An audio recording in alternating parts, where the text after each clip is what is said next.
Namaste. My name is Marshal Govindan, and my spiritual name is Satchitananda.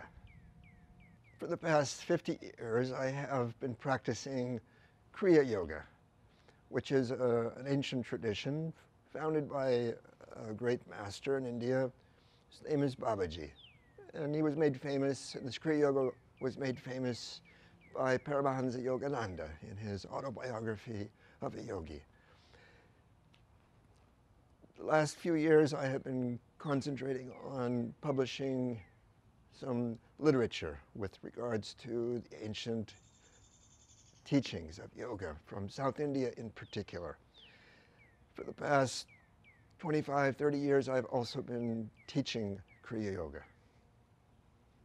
So the cause of human suffering, according to classical yoga, which is very similar in many ways to Buddhism, is what are referred to as the kleshas, and they are, there's 5 of them. The first one is ignorance of our true identity, which manifests as egoism, or identifying with what we are not: the body, the mind, the emotions, memories, fears. The second klesha, or cause of suffering, is known as egoism itself. Okay? Attachment is the third. Attachment is imagination that I will find happiness from something out there. Okay? The fourth is called aversion, which is kind of the opposite of attachment. And it is the dislike of something. It's the imagination that if something like that happens, I will suffer. And the last one is the fear of death. So the traditions of yoga, like Buddhism, their main purpose actually is to help people to overcome these sources of suffering. And it begins with, you might say, moral prescriptions, what you should do, particularly in your social relationships, to avoid things like telling lies, harming other people, being greedy. All these things tend to create more suffering. And they also encourage people to cultivate inner awareness, or beginning with calmness.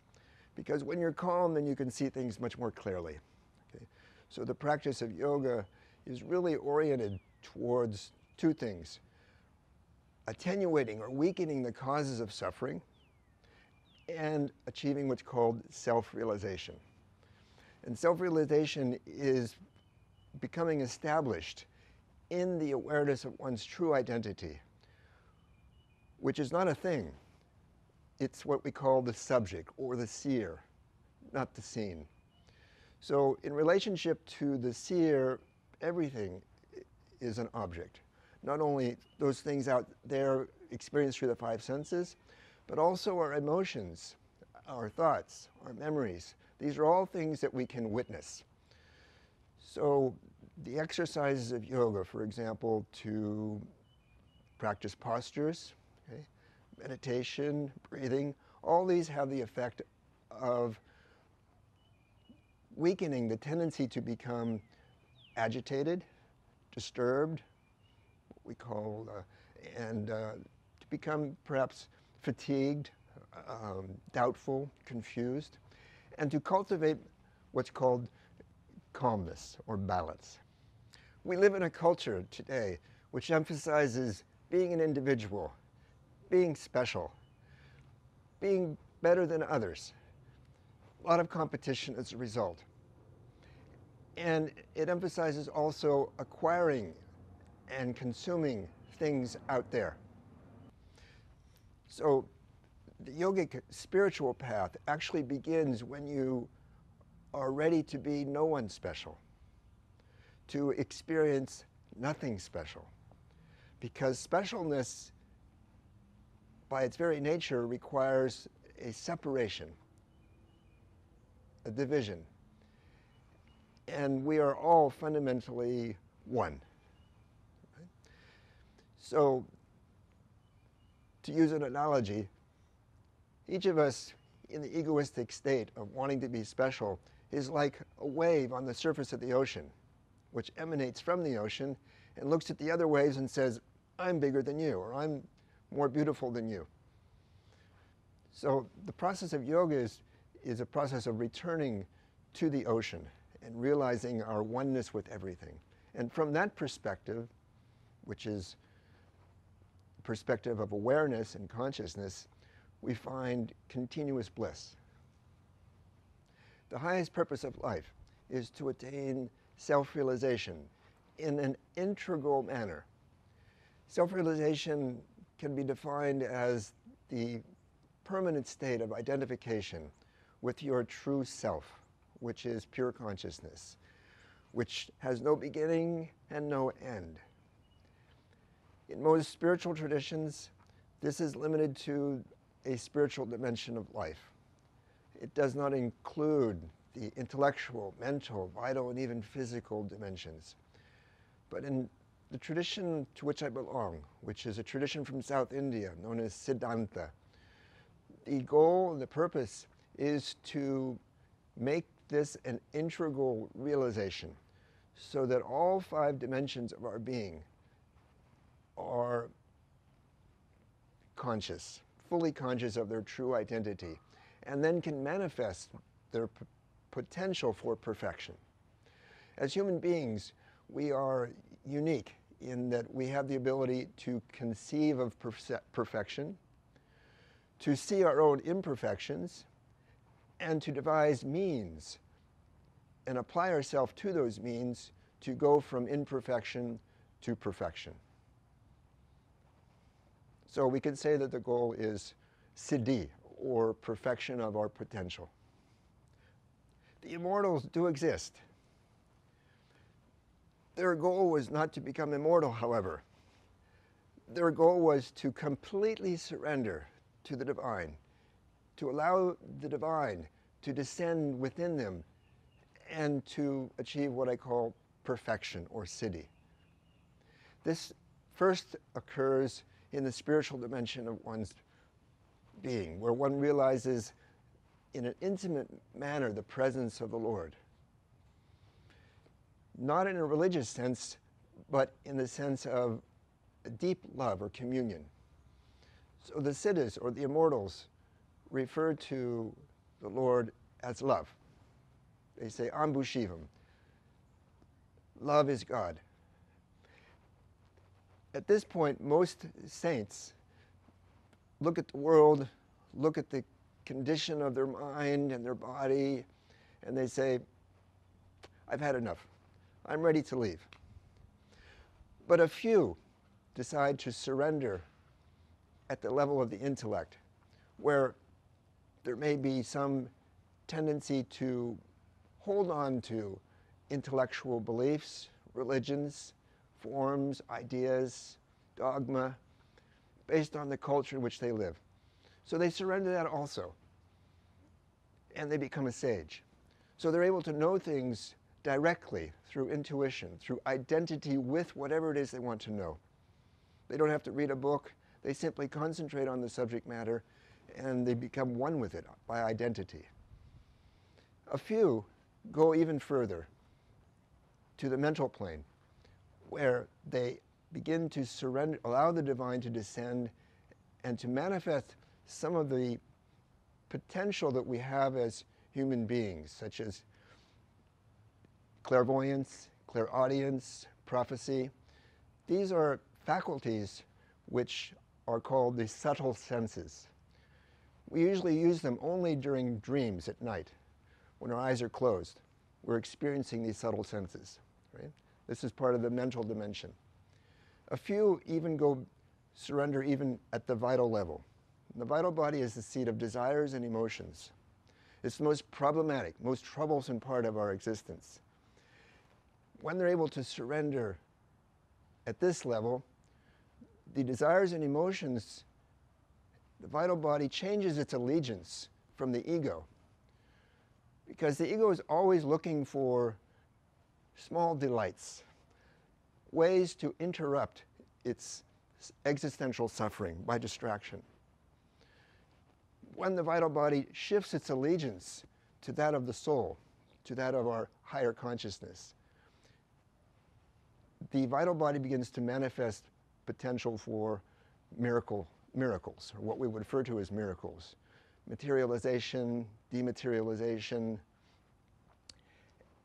and in the rarest of cases, some Siddhas have been able to surrender even at the level of the cells of their body, in which this great potential power and consciousness, the light, descends into the cells of the body, and they overcome the limitations of death and disease, and they become invulnerable.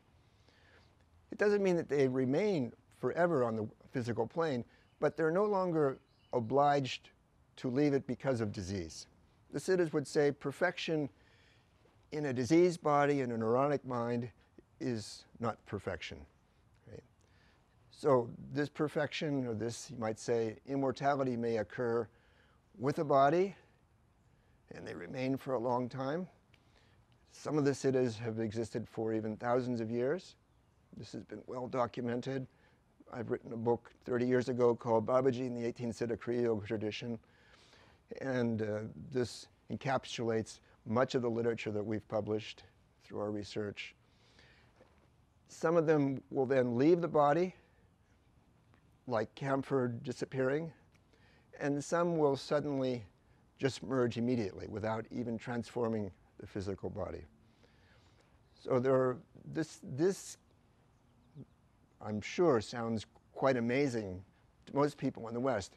But if you go to South India and you talk to just about anybody, they will refer to these individuals as Siddhas. And they are legendary. And they are known to be the, might say, progenitors or founders of their culture. And they, rather than leave the world, their goal, to go to some heaven, for example, their goal was to bring a divine consciousness and perfection into the world. So they worked in all fields of human interest, from medicine and the various sciences and health. Well, we have been told by the founder of the Kriya Yoga tradition, whose name is Babaji Nagaraj, he told us that he was born in the year 203 AD. Okay? His guru, Boganathar and Agastya, we don't know their exact age, but it's much older than that. I have a friend who is a monk who went to Mount Kailash about 10 years ago, and on the way, he met a number of very, very old sadhus, or holy men or monks, and one of them claimed to be 650 years old. And he inquired from him, how is it possible? How could I attain that age? And his reply was quite interesting. He said, you don't want to know. So I want to emphasize that immortality is not the goal. Complete surrender is the goal of the Siddhas. Complete surrender to the divine, to descend within us, to overcome all of our egoistic limitations in all five bodies, and to attain the potential we have for perfection. There are only two traditions in the world, spiritual traditions, which emphasize and have as their goal to remain in the physical world as long as possible. This is the Taoist tradition of China and the South Indian tradition of the Siddhas. Most people are familiar with Taoism. When I went to China with my teacher in 1985, we were amazed to see that all the pictures of Mao Zedong had been removed. And in his place, they had pictures of the 8 Chinese immortals. In the shops and the stores, most of them considered it to be a sort of a good luck kind of image to keep in their stores and homes. The Taoist tradition of China and the South Indian tradition share many similarities, not only in their beliefs, but also in their practices, which emphasize breathing and kundalini and the principle that energy follows consciousness and consciousness follows energy. Now, the goal is not immortality. the goal is to reach our potential perfection. And so for that, we need to have a longer life. As George Bernard Shaw once said, youth is too precious to be wasted on youth. By the time you reach maturity, or even old age, and you become wise as to the, you might say, life, by then your physical body is worn out, and you find it difficult to even practice spiritual meditation or postures or any other exercise. So if you can keep the physical body healthy for a long time, you buy time to complete the process. So this is why there's an emphasis on longevity, to have more time to complete the process of removing the manifestations of egoism, the resistance in our human nature to its perfection. This is the great challenge of our human nature. We are a work in progress. We're like a car manufactured by General Motors, which has 500 defects. Most spiritual traditions say, I can't be bothered with it. Let me out of this place. Let me go to heaven. But the traditions of China and South India say, no, we're going to overcome these limitations. We're going to manifest our potential perfection. So they use even herbs, what's called kaya kalpa, to buy more time to maintain the physical body in a healthy state. Well, I think I've made a few steps. Physically, I feel the same as I did when I was young. So I've been able to maintain my health, and I have overcome quite a few of the bad habits, and certainly the delusion of the mind. And I've certainly been able to experience self-realization, and do experience it most of the time. So, as Patanjali says, this process is not a straight line. It's more like a zigzag. We can say that there is a cultivation of calmness and the witness state, and then the realization I'm not the doer, and then the realization of Satchitananda, which means absolute being, consciousness, and bliss. So these are all things which I have been able to maintain. And I'm in the process now of continuing in this, establishing it. Physical immortality is a byproduct of one's surrender. Surrender of the perspective of I'm the body, I'm the mind, I'm the emotions, I'm all my desires, I'm my little life story. This egoistic perspective can be described in an analogous manner as someone who's sitting too close to the television program and becoming absorbed in it, so absorbed that we forget who we are. As your consciousness expands, you begin to realize that you're not the drama of your life, that you're an observer of it, and that the drama of your life is really based upon the consequences of your past. Your actions, your thoughts, what you've said, choices you've made. Collectively, all these habits are called your karma. And we're also subject to what's called the delusion, or maya, which has 5 agents, including time. We all feel limited by time, for example, right? We feel pressed by time, right? We're stressed even.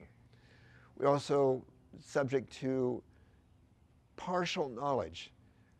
We know perhaps a lot about a little, but we know very little about most things. So we're limited by our knowledge.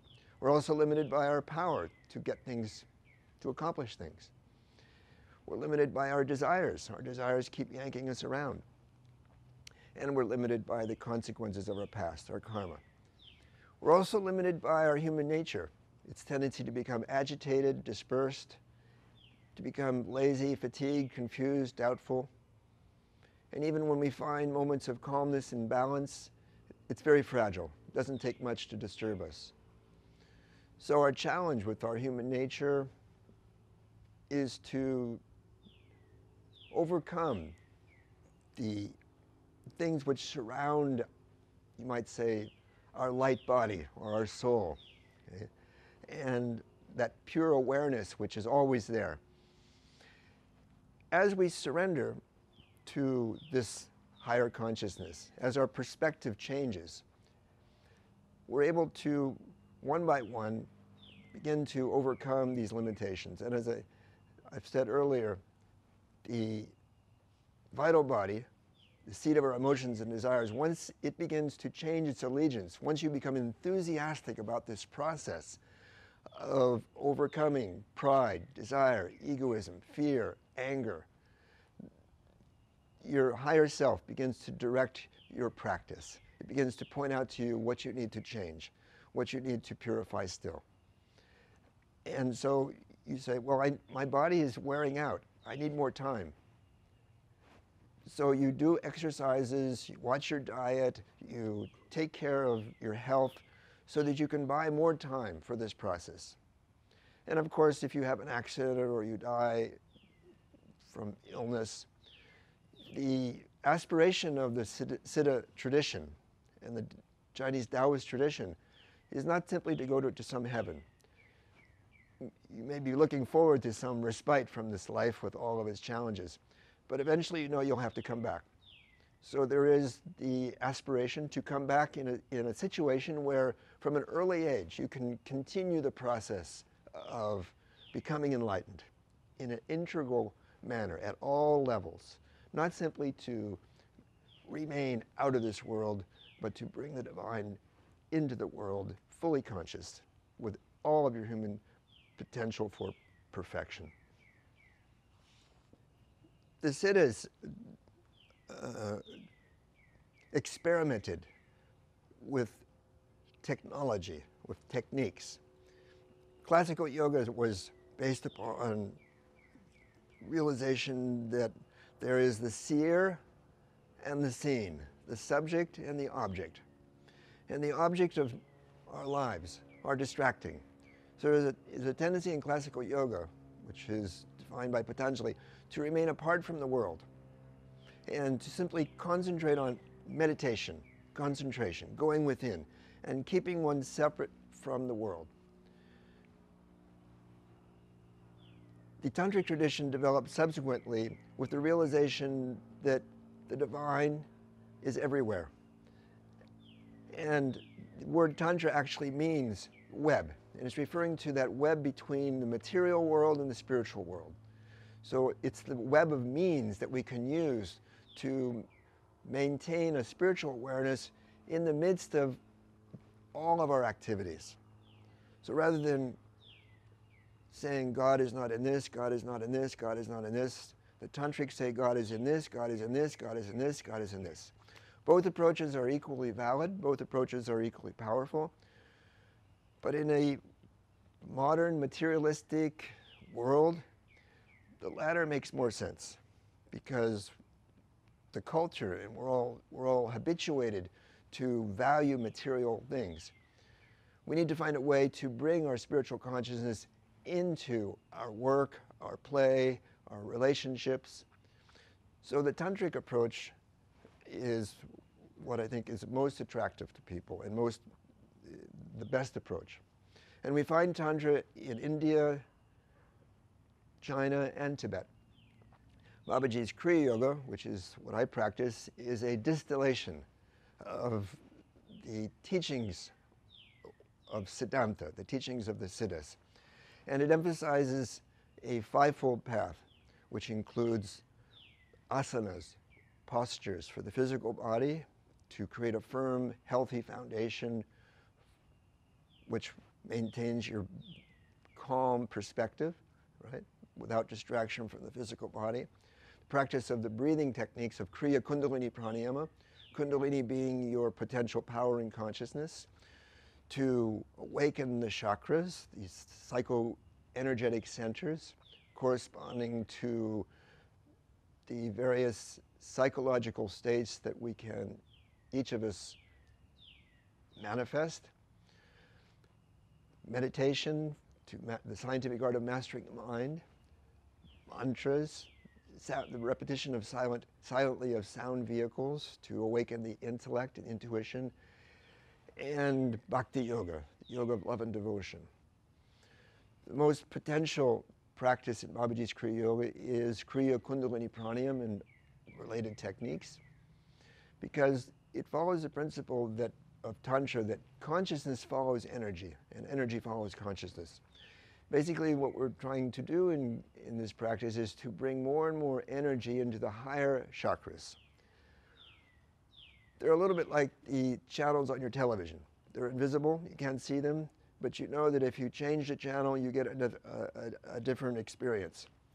Most of us are living in the first three chakras, which are related to our need for security, our sexuality, and all our desires. Occasionally, we experience the manifestation of the heart chakra, where we feel that the needs of others are as important as our own. Even more rarely do people open up the throat chakra, where they experience a flood of inspiration and creativity. So it fluctuates, it opens and closes. So the goal of Babaji's Kriya Yoga and practice of Kriya Kundalini Pranayam is to raise the energy to open up these chakras so they remain consistently open.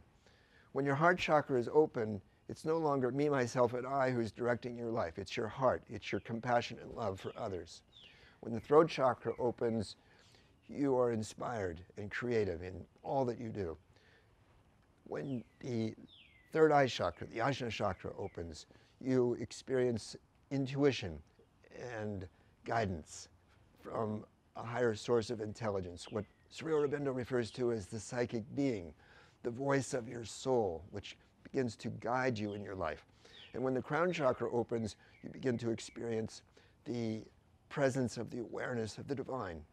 Occasionally it may open in a spiritual experience and people say, I had this experience and it was wonderful, how can I get that again? If you practice Kriya Kundalini Pranayam and raise the energy up to these higher chakras, you can blow open the door and you can have access to that awareness of the presence of the divine everywhere, anytime you wish. So your challenge then is to bring that awareness into the other dimensions of your life. And this is all about balance. It's all about cultivating presence and awareness and calmness. So Kriya Kundalini Pranayam is the most potential practice that we do.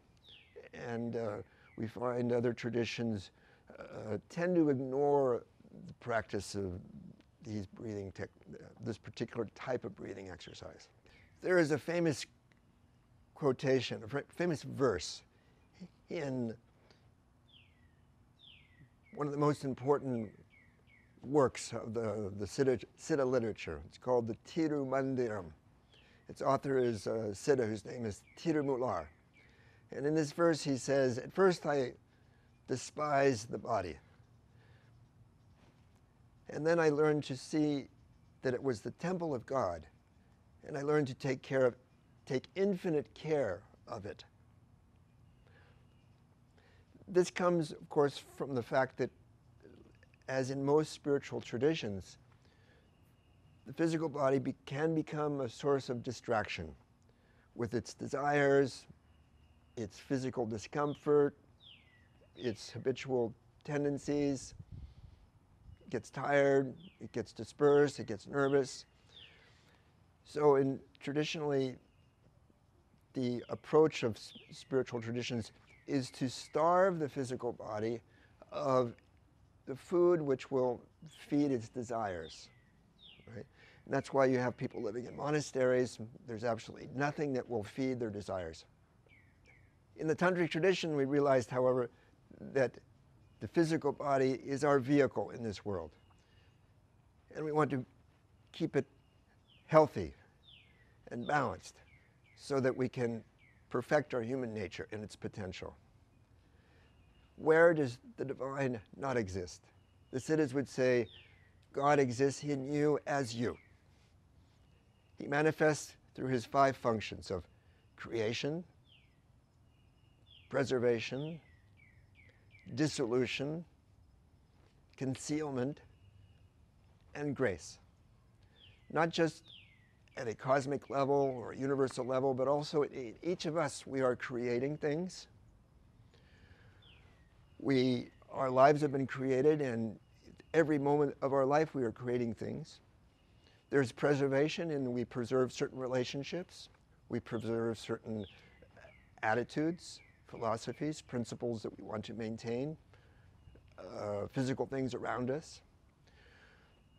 We dissolve things. We dissolve relationships. We dissolve things that we're attached to, right? Our lives also dissolve. Things happen to us, you know, it's not even done consciously. It just happens to us because of our karma, our consequences. We also experience concealment. We become doubtful, confused, angry, full of desires, right? So this concealment is really one of the most grace-filled things we have, because it forces us to seek, to go further, to not be satisfied with the limited, you might say, delights that we've had in the past. And finally, the last is grace. When we actually have some aha moments, when we get some understanding, when we acquire some wisdom, it's like the sun comes out and the obscurity, the clouds of concealment are temporarily suspended. So these things are happening within all of us all the time. And the Lord is experiencing and manifesting through everything all of these 5 functions. He does it at a cosmic level, universal level. We do it on an individual level. The Siddhas refused to limit God with a definition. A God defined is a God confined, said Swami Ramatirtha. There are some attributes which they have attributed, and the most famous ones are Satchit Ananda, absolute being, absolute consciousness, absolute bliss. Most religions become organizations and then institutions with a human nature's need to organize and control. And one of the best ways, easiest ways to control people, to maintain power and fulfill the needs of the institution, is to create fear. When people are illiterate, they can only really understand stories, verbal stories that are easy to remember. And these stories are best often expressed by personifying truths. So in all religions we have stories, and evil is personified as a devil or a demon. But these are simply personifications of the sources of suffering which we have in our human nature. And as I've said earlier, these are 5. Ignorance of our true identity, which is the mother of all the others. Egoism, the habit of identifying with the body, the mind, the emotions, the desires, the fears. Attachment, imagining and holding on to and clinging to pleasure. Aversion, holding on to, clinging to aversions or attachments to things we don't like. And fear of death. So the process of freeing ourselves from the personification of evil, the devil, is really the process of freeing ourselves from the perspective of egoism and replacing it with the perspective of the witness, pure consciousness. Yogis see the world as a play of forces which are moving through all of us, sort of like the weather. Because of our egoistic perspective, we tend to say, I'm angry, or I'm fearful, my life is miserable. Okay? But actually, these are just forces which are moving through us. And we can all add to the forces of love, forgiveness, bliss, or we can add to the forces of anger, fear, and desire. So which side do you want to be on?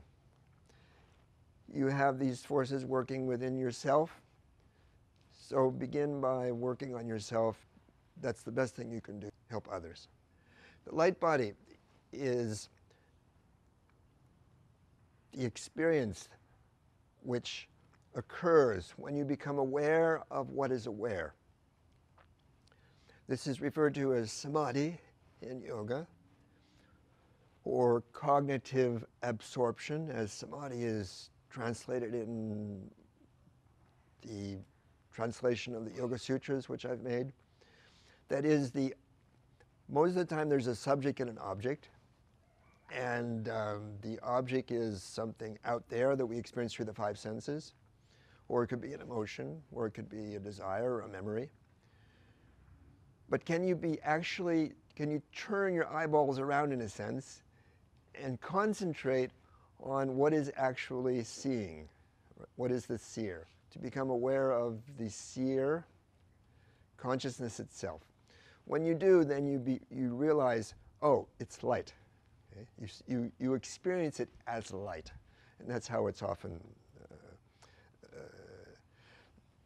There's a saying in the spiritual traditions of yoga: those who know samadhi don't talk about it, and those who don't know it talk about it, because the more you talk about it, the further from it you go.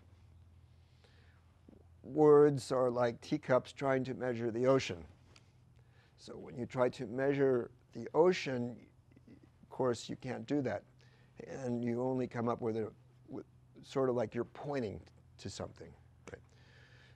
So light is something we typically ignore. We go into a room and we're fascinated by the objects in the room or the people that are there, and those things are always moving and changing. Right? But what's always there is the light. Okay? It's timeless, it's universal, and so that's an indication also as to who we truly are. This consciousness which is within, which we can become conscious of in self-realization. Some will refer to it as the soul, but in a theological sense, the meaning of the soul is various, depending on the religion. But all spiritual traditions and all religions have described or referred to the experience of it as light. The light body is also characterized as presence or being and blissful. In the yogic tradition, we talk about the five bodies: the physical body, which needs food to sustain itself; the vital body, which is obviously missing in a cadaver. Right? It animates us. It's what we feel when we have emotions or desires. The mental body, which is what we experience through the five senses, memories, visualization. The intellectual body, when we are talking, communicating, projecting ideas. And the spiritual body, which is standing back as a witness, watching all the others manifesting. What happens after death depends on what happens during the moments and minutes and hours before you die. The most important moments of your life are the last ones, because it's only the physical body that drops immediately. You will continue to have the same emotions and thoughts after it drops. The vital body will maintain itself for some time, depending upon whether or not how depleted it is. For example, if you have an accident, you're 25 years old, car accident, and you're suddenly thrown out of your physical body, your vital body has probably most of its energy. Whereas if you're 85 years old, the gas tank is pretty low. This is why when there's an accident, people, and there's been surveys, family members experience their departed loved one during the days that follow. They have some sort of a vision or a communication or some sort of a touch, because the vital body is still around, trying to make contact with them. The mental body maintains itself a little longer, and same with the intellectual body. If you leave with fear, you will attract the experience, like a nightmare, of fearful things. If you leave this world with the expectation or the hope to reunite with loved ones, or with the Jesus or Buddha or whoever you admire as your spiritual guide or progenitor, you will go to a place where that can be experienced for some time. But these experiences will, of course, compete with all your other things. So, for example, if you were attached to your car and your bank balance and your work, you'll also be drawn to revisit them in the afterlife. And these attachments or aversions will eventually draw you back into incarnation. How long depends on how strong is the attachment and the aversion. If you have purified yourself of the desires and the aversions, and the attachments and the aversions, and you make a conscious exit from this world, you can go directly to the source, to bypass what's called the astral plane. What Jesus said, in referring to, he said, "In my house are many mansions. I go to prepare a place for you." But you can bypass the astral plane and go to the causal plane, which is where love, peace, truth, beauty emanate from, okay? in a pure, wholesome, integral way. Even there, at some point, you may come back to complete a process of perfection in this human world. You cannot make progress after you leave the life. You can only make progress, according to yoga, in overcoming the limitations of your soul, which we have described, in physical incarnation. Right? You still have things to do to come back to in this world, to overcome the limitations of egoism, attachment, aversion, and fear. We forget, as humans, who we truly are when we come into incarnation. Consciousness, which is like the ocean, individuates as waves on the surface of the ocean.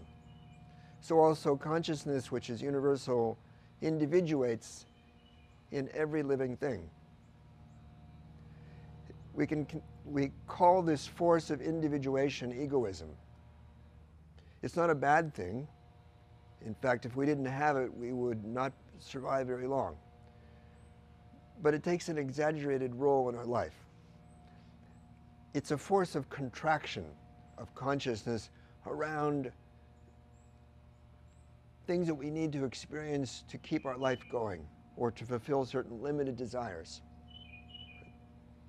Yoga and spiritual practices have the opposite effect. They expand our consciousness so that we can use egoism when we need it to keep ourselves healthy and to protect ourselves from danger. But as you cultivate more and more the presence of mindfulness and the witness, then you become more an observer. And you see, even at some point, that you are not the doer, that everything is being accomplished, and you are simply an instrument of a higher consciousness.